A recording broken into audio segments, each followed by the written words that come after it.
नमस्कार बंधुरा स्वागत दुनियाते सबाइके वेलकाम जानाई। आज बानाबो उच्छे सजने डाँटा और आम दिए मसुरेर डाल। गरमेर समय এই ডালটা বানালে গরম ভাতের সঙ্গে খেতে কিন্তু বেশ ভালো লাগবে।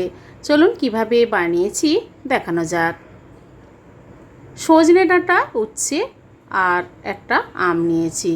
আমটা বড় সাইজের নিয়েছি, তবে আম আমি একটা আমের হাফ অংশ আমি কেটে নিচ্ছে।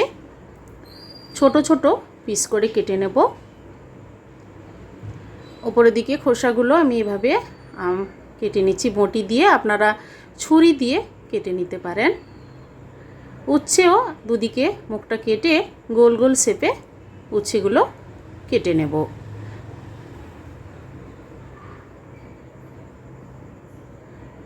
সজনে ডাঁটা ছোট ছোট পিস করে কেটে নেব। গরমের সময় সজনে ডাঁটা খাওয়া কিন্তু শরীরের পক্ষে খুবই ভালো। সবগুলো কেটে ধুয়ে পরিষ্কার করে নিলাম। মসুরের ডাল নিয়ে নিচ্ছি একটা ছোট্ট বাটির মধ্যে, প্রায় 1.5 কাপের মতো মসুরের ডাল। 3 থেকে 4 বার জল দিয়ে মসুরের ডাল ধুয়ে পরিষ্কার করে নেব। এবার গ্যাস অন করে কড়াইয়ের মধ্যে রিফাইন তেল দিয়ে প্রথমে আমি উচ্ছে অল্প ভেজে নেব।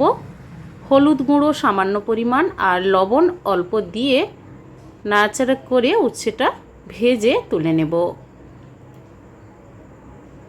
উচ্ছে ভেজে নেওয়ার পর ওই কড়াইতে সজনে ডাঁটা আর আম, অল্প হলুদ আর অল্প লবণ দিয়ে ভেজে নেব।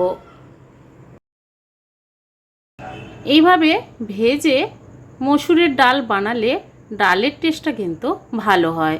তাছাড়া না ভেজেও আপনারা সরাসরি ডালের সঙ্গে দিয়ে বানিয়ে নিতে পারেন। সবগুলো ভেজে তুলে নেওয়ার পর ওই কড়াইতে দিয়ে দেব বেশ কিছুটা পরিমাণ জল। মসুরের ডাল সেদ্ধ করতে দিয়ে দিলাম। গ্যাসের ফ্লেমটা মিডিয়াম করে ঢাকা দিয়ে কিছুক্ষণ সেদ্ধ করতে দেব। কিছুক্ষণ পর ঢাকাটা খুলে নিলাম। মসুরের ডাল সেদ্ধ হতে কিন্তু আরও টাইম লাগবে, তাই এখন আমি দিয়ে দেব হলুদ গুঁড়ো। হলুদ গুঁড়ো দেওয়ার পর ডালের সঙ্গে ভালোভাবে মিশিয়ে ভেজে রাখা উচ্ছে, সজনে ডাঁটা আর আম দিয়ে দেব। তাহলে ডালের সঙ্গে এই সবজিগুলো সেদ্ধ হয়ে যাবে। আবারও আমি নাড়াচাড়া করে ঢাকা দিয়ে মিনিট 3 রেখে দেব।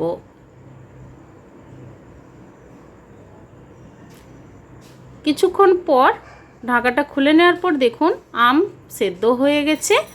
এবার ডালটা কিন্তু আলাদা একটা পাত্রে ঢেলে রাখলাম। এবার কড়াইয়ের মধ্যে দিয়ে দিচ্ছি সর্ষে তেল, 2টো তেজপাতা, 3টে শুকনো লঙ্কা, গোটা জিরে আর দেব 5 ফোড়ন। তেলের সঙ্গে এই মশলাগুলো নাড়াচাড়া করে নেব। আর মসুরের ডালের কালারটা ভালো হওয়ার জন্য সামান্য পরিমাণ কাশ্মীরি লঙ্কার গুঁড়ো দিয়ে দিলাম। এবার সেদ্ধ করে রাখা ডাল কড়াইয়ের মধ্যে ঢেলে দিলাম। গ্যাসের ফ্লেমটা হাই করে মিনিট 2 প্রথমে ফুটতে দেব। পরিমাণ মতো লবণ দিয়ে দিলাম।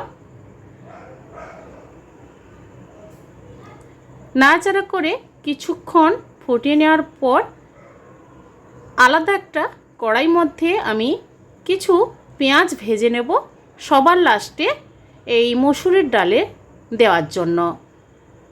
পেঁয়াজটা ভেজে নেওয়ার পর মসুরের ডালের সঙ্গে সবার লাস্টে দিয়ে নাড়াচাড়া করে কিছুক্ষণ স্ট্যান্ডিং টাইমে রেখে তারপর সার্ভ করে নেব সজনে ডাঁটা, উচ্ছে, আম দিয়ে মসুরের ডাল। বন্ধুরা এইভাবে দুপুরবেলা বানিয়ে গরম ভাতের সঙ্গে খান, অপূর্ব লাগবে খেতে। আলাদা একটা পাত্রে ঢেলে সার্ভ করে নেব মসুরের ডাল। বন্ধুরা, এই রেসিপিটি একবার বাড়িতে বানিয়ে ট্রাই করে দেখতে পারেন। গরম ভাতের সঙ্গে দুপুরবেলা খেতে কিন্তু অসাধারণ লাগবে। আর আজকের এই রেসিপি আপনাদের কেমন লেগেছে বন্ধুরা, কমেন্ট করে অবশ্যই জানাবেন, লাইক করবেন। আর আমার চ্যানেলে নতুন বন্ধু হতে চাইলে আমার চ্যানেলটি সাবস্ক্রাইব করে নেওয়ার অনুরোধ থাকলো। পাশে থাকা বেল আইকন প্রেস করবেন। আমার চ্যানেলে যখন কোনো রেসিপি দেব আপনাদের কাছে নোটিফিকেশান খুব সহজে পৌঁছে যাবে। আজ এই পর্যন্ত, আবার হাজির হয়ে যাব যে কোনো সময় নতুন কোনো রেসিপি নিয়ে। সবাই ভালো থাকুন, সুস্থ থাকুন, ধন্যবাদ।